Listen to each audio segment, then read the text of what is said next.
Good morning दोस्तों। मैं जिस समय ये वीडियो बना रहा हूँ अभी ये तो गुड मॉर्निंग ही है, तो मैं गुड मॉर्निंग आप लोगों को बोला। और आज मैं एक नया सीरीज स्टार्ट करने जा रहा हूँ।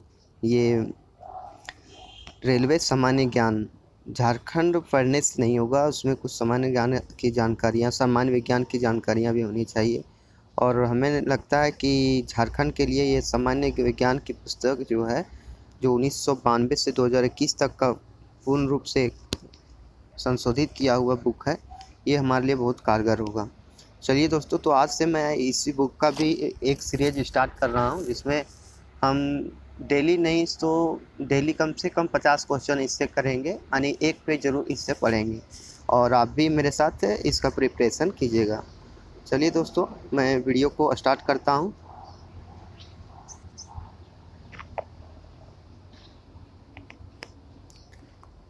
चलिए देखते हैं हम।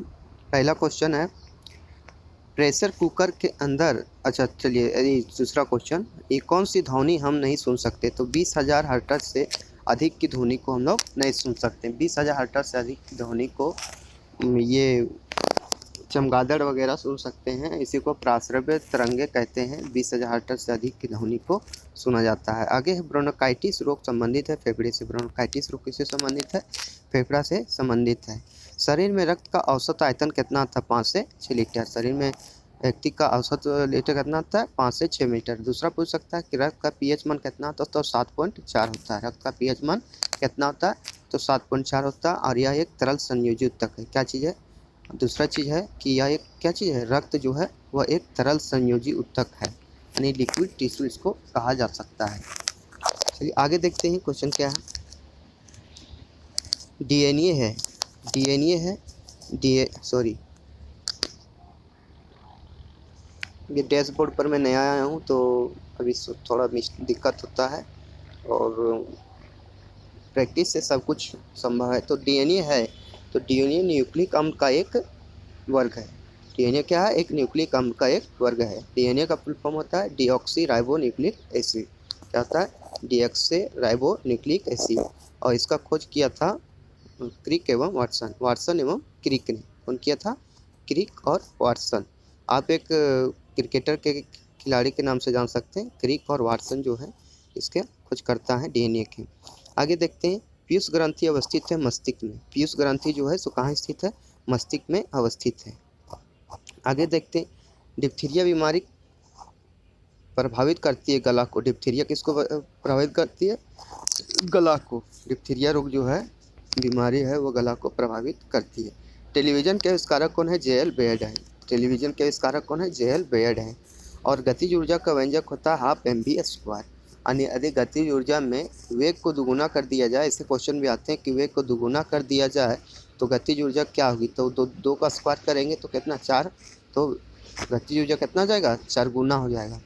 तो ऐसे क्वेश्चन को भी आते हैं। तो टेलीविजन के आविष्कारक जे एल बेयर्ड। डिप्थीरिया बीमारी प्रभावित थी गला से। गतिज ऊर्जा का व्यंजक क्या? Half m v square. आगे देखते हैं, आगे है, प्रतिध्वनि किस कारण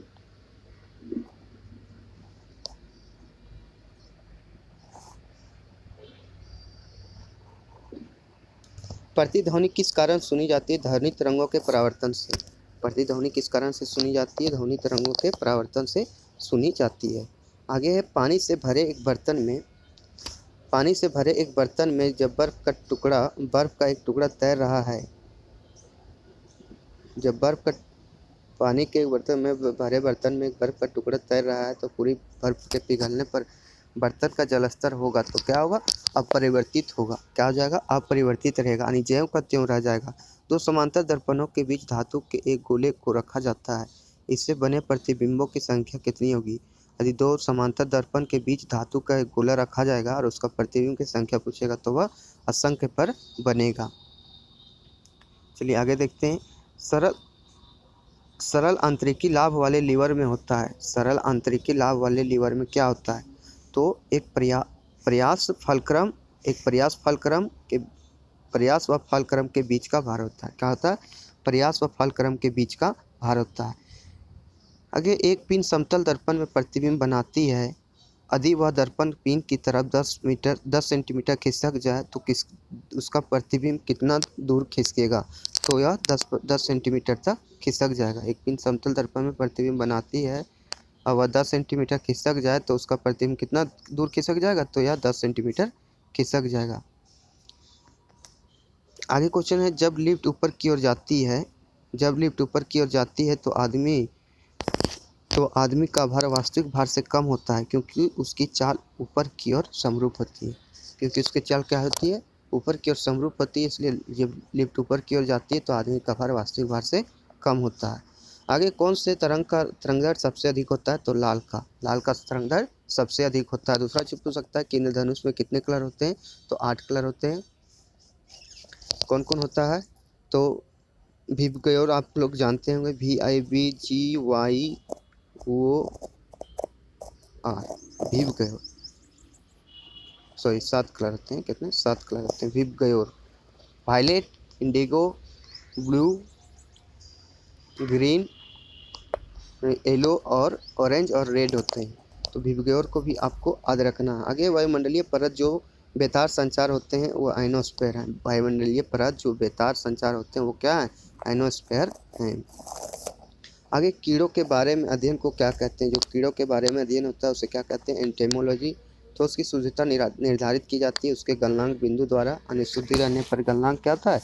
कम हो जाता है। तो ठोस की शुद्धता निर्धारित की जाती है उसके गलनांक बिंदु पर, और अशुद्धि रहने पर गलनांक क्या होता है? कम हो जाता है। खून को बहने से रोकने में कौन सा विटामिन भाग लेता है? तो के। खून के बहने से रोकने के लिए कौन सा विटामिन भाग लेता है? तो विटामिन के। और के को क्या कहते हैं? के का वैज्ञानिक नाम क्या है? मतलब क्या चीज इसका? चलिए आगे देखते हैं। आगे ध्वनि की तीव्रता मापने के लिए कौन सा यंत्र प्रयुक्त होता है? ऑडियोमीटर। ध्वनि की तीव्रता मापने के लिए कौन सा यंत्र प्रयुक्त होता है? ऑडियोमीटर। कैलोरी यूनिट है ऊष्मा की। कैलोरी किसकी यूनिट है? ऊष्मा की। नाभिकीय विखंडन में ऊर्जा किस रूप में निकलती है? रासायनिक ऊर्जा में। चलिए तो ध्वनि की तीव्रता मापने के लिए कौन सा यंत्र प्रयोग करते हैं? ऑडियोमीटर। कैलोरी यूनिट है ऊष्मा की। नाभिकीय विखंडन में ऊर्जा किस रूप में निकलती है?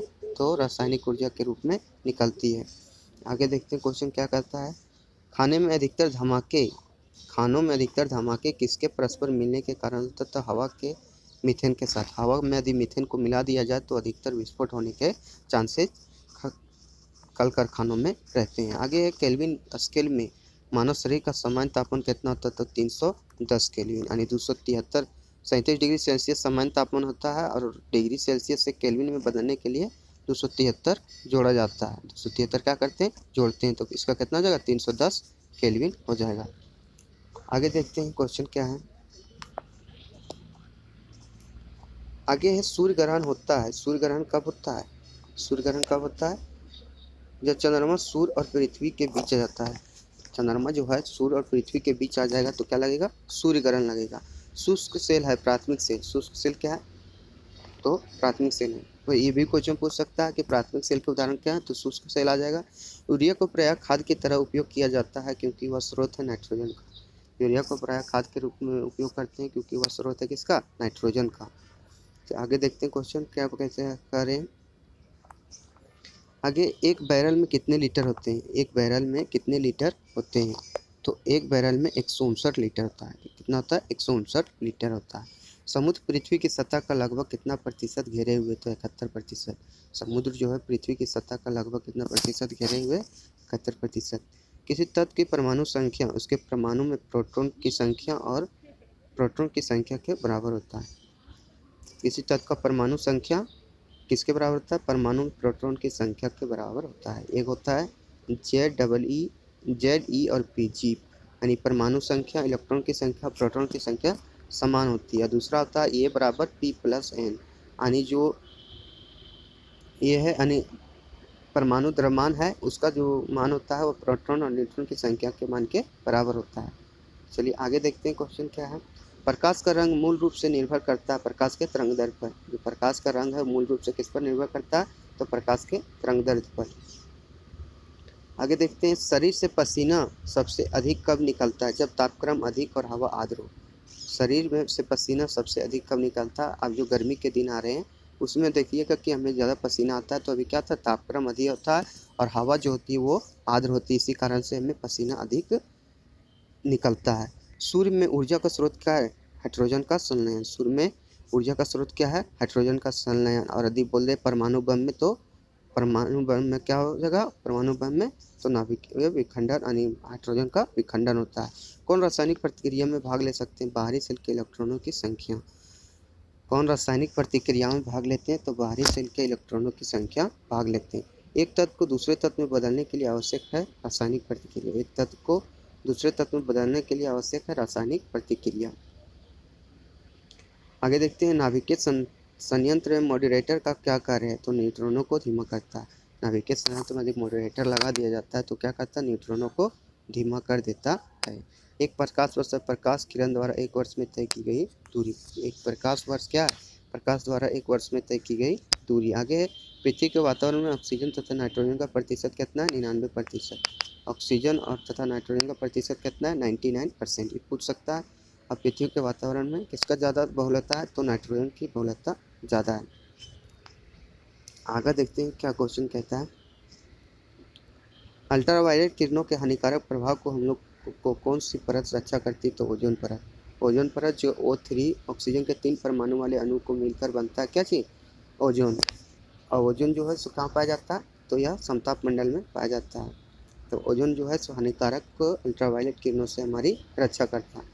कौन सा, और ये 16 सितंबर 1987 को 16 सितंबर 1987 को ओजोन की रक्षा के लिए मॉन्ट्रियल प्रोटोकॉल हुआ था कनाडा में। कहाँ हुआ था, मॉन्ट्रियल प्रोटोकॉल कनाडा में हुआ था 16 सितंबर 1987 को। इसलिए 16 सितंबर को कौन सा दिवस मनाते हैं, ओजोन डे मनाते हैं। क्या मनाते हैं, ओजोन डे मनाते हैं। चलिए आगे है, ग्रीन हाउस प्रभाव के लिए उत्तरदायी गैस है कार्बन डाइऑक्साइड। ग्रीन हाउस प्रभाव के लिए उत्तरदायी गैस कौन सा है, कार्बन डाइऑक्साइड। एक क्वेश्चन छूट गया था, कौन सा गैस चूने के पानी को दूधिया कर देता है, तो कार्बन डाइऑक्साइड। ग्रीन हाउस प्रभाव के लिए उत्तरदायी गैस कौन सा है, कार्बन डाइऑक्साइड। ग्लूकोज का रासायनिक सूत्र है C6H12O6। क्या है, C6H12 और O6, इसका क्या है, ग्लूकोज का रासायनिक सूत्र है। चलिए आगे देखते क्वेश्चन क्या है, साधारण जब धातु अम्ल से प्रतिक्रिया करता है तो हाइड्रोजन विस्थापित होता है। क्या होता है, जब धातु तनु अम्ल से विक्रिया करता है तो हाइड्रोजन विस्थापित होता है। चलिए दोस्तों, आज मैं लगभग 50 से ऊपर के क्वेश्चन करवा दिए, और ये अभी जब तक एग्ज़ाम नहीं हो जाते ये सेशन चालू रहेगा। आपको ये वीडियो कैसा लगा है, आप लाइक शेयर और कमेंट ज़रूर कीजिएगा। कमेंट यदि आप करते हैं तो ये हमारा मोटिवेशन बनता है कि हम ये वीडियो जो बना रहे हैं वो कितना कारगर है। यदि नहीं होता है तो ये मैं वीडियो ही बनाना छोड़ दूँगा। इसलिए लाइक शेयर और सब्सक्राइब करना ना भूलें। थैंक यू दोस्तों।